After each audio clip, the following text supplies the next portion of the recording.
Well, good morning. Welcome back to the Broadcast Retirement Network. I'm Jeff Snyder. This is BRNAM for Monday, July 24th, 2023. Our top story today, helping veterans find care in their local communities.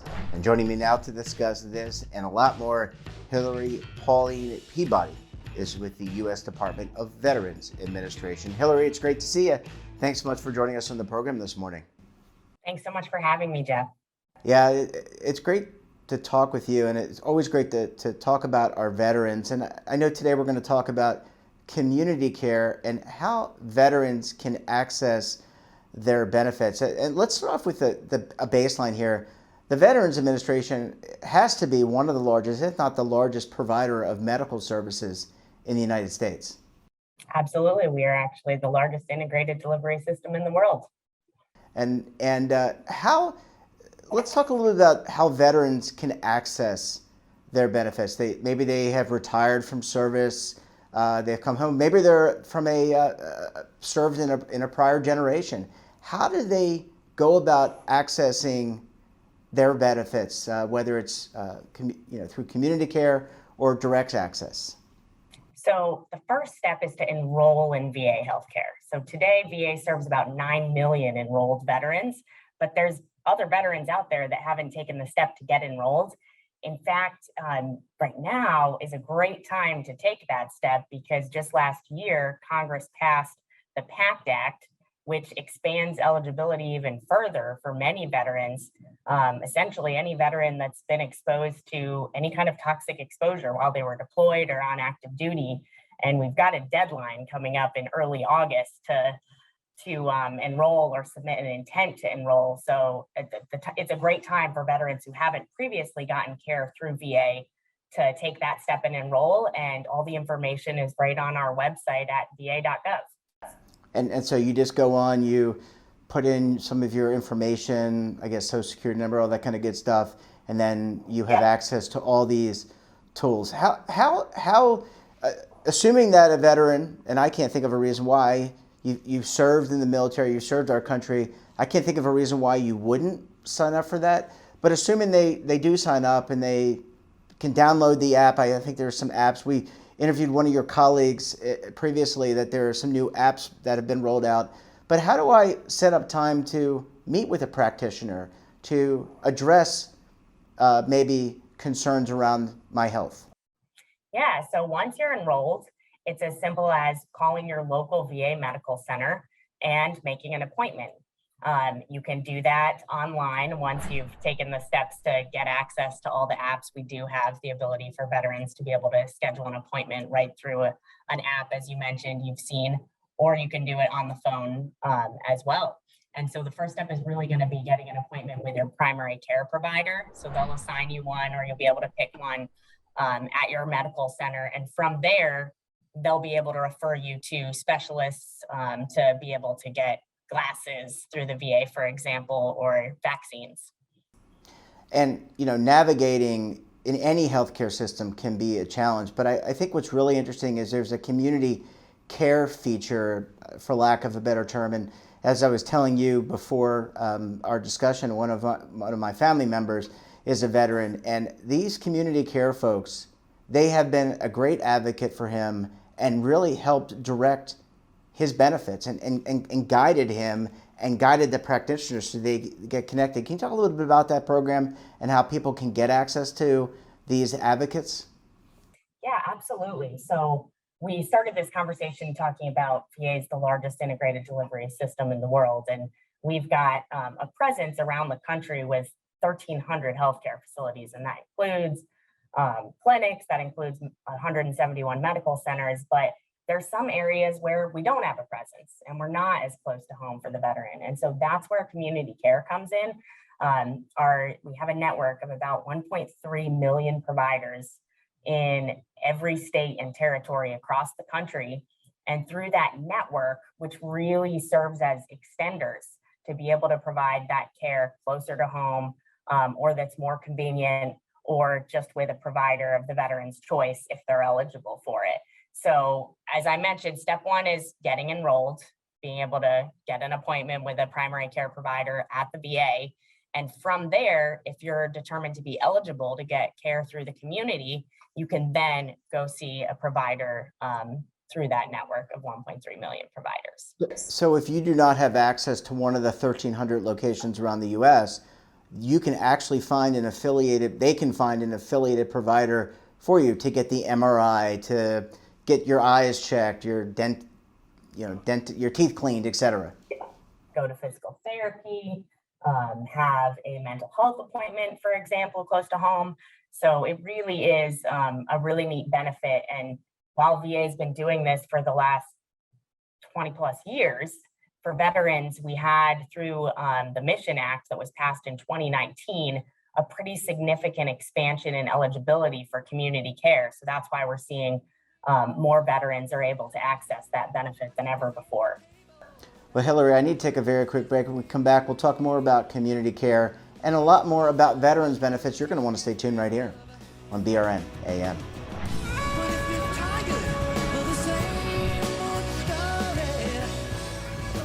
Imagine a new television network that will make you richer, healthier, and in control of your financial future.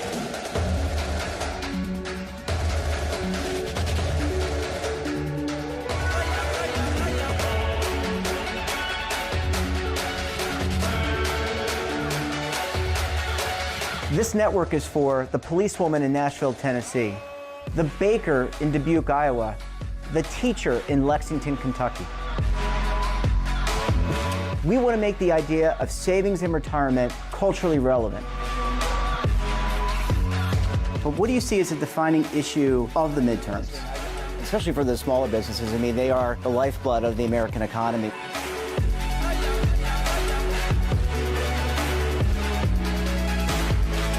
Featuring exclusive interviews, current affairs, and docuseries.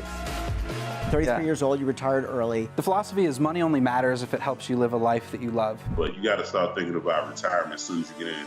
The Broadcast Retirement Network will drive very high engagement with premium partnerships. So this isn't retirement and savings for your parents or grandparents. This is for all Americans. And we're going to change the way you think about money.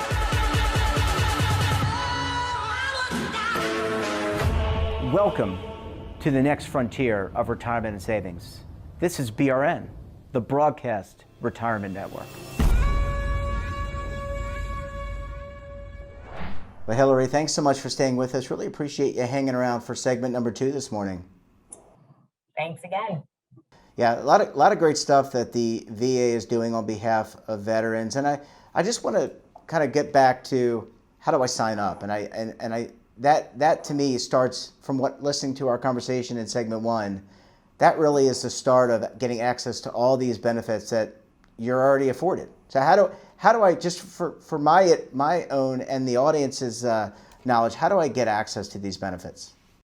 Yep, so you're going to go to va.gov, and then if you click on the healthcare and benefits section, there'll be a subsection that says how to apply. And so that's for that, taking that first leap. You've never been to VA before, never gotten care, and you need to enroll in VA healthcare. And then for additional information on our website about the community care specific processes, we've got a whole webpage dedicated to that, va.gov/community care, that will show some additional information about some of those specific processes. And then there's an enrollment. You sign up, and then I would imagine that to get access to community care might take, it's not just to set the right expectations. It doesn't happen instantaneously. So if Jeff Snyder, the veteran, signed up on va.gov, I'm not automatically enrolled in community care. There's still a little bit of more work to do, and a validation process and classification process based on your own personalized experience. Correct. So there's 6 criteria that make a veteran eligible for community care. So not every veteran is going to be eligible to be able to get that care outside of the VA system. And as I mentioned, most of our veterans choose to get the majority of their care inside VA, but then access community care for certain services. So the most important thing that I would want veterans to take away from this is you've got to get the referral to be able to see a community care provider. You can't just show up at your provider of choice and receive care from them. It needs to start from your VA primary care provider making that referral. And so you can meet with your primary care provider, talk about those care needs, and identify what would work best for you. And you mentioned the PACT Act in the first segment, but so many of our veterans and our general population suffering from things like mental health challenges, depression, all sorts of things. These are areas where the VA can help, right? I mean, it's not just get your blood drawn or just see a general practitioner. There are a lot of areas that the VA and its clinicians focus on. Absolutely. And one piece we haven't talked about is another law that was passed just last year, the Compact Act, which is quite different from the PACT Act. But what that allows us to do is it gave VA the authority to be able to treat veterans who aren't even enrolled. So even if you haven't enrolled in VA care, for very specific cases, which is specifically a veteran that is in acute suicidal crisis. So if you have a veteran friend or family member that they just need help right now and they haven't enrolled, they can still go to the nearest emergency room. And we've spent a lot of time educating hospitals across the country on how to then submit their claim to have that reimbursed, but there's no cost to the veteran. So that's that one exception where VA is really going above and beyond to be able to reach those veterans that they haven't enrolled, but they've got an immediate mental health need. Yeah, I mean, look, that I guess trumps the enrollment process. I mean, so many Americans, including our veterans, suffering from mental health issues, they need to be addressed immediately. And obviously, this is an important thing and an important benefit. Hillary, before I let you go, let me just give you toss this one to you.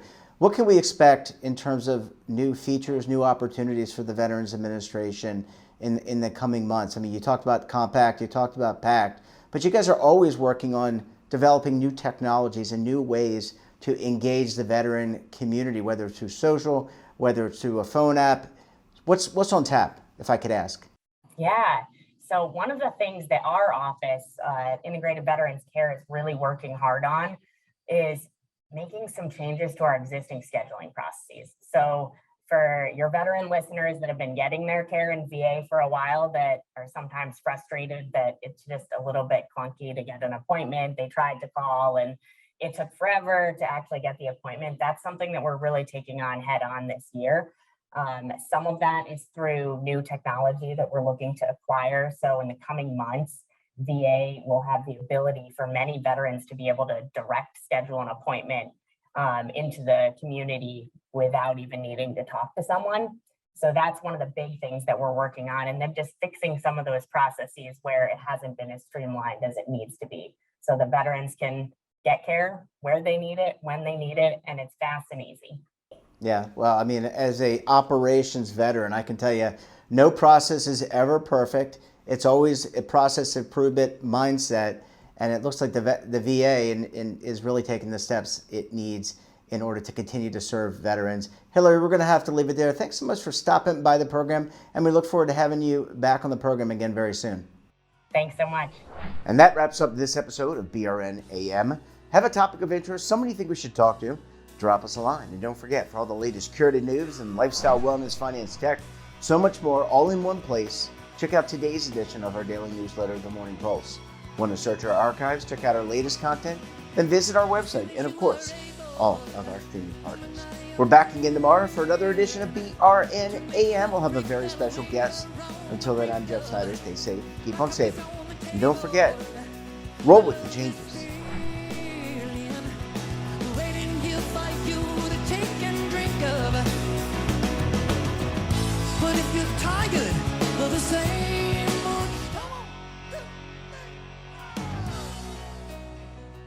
Now is your opportunity to co-create content around any topic on the First Lifestyle and Wellness Network. Reach a global audience through our platform and co-own exclusive branded content.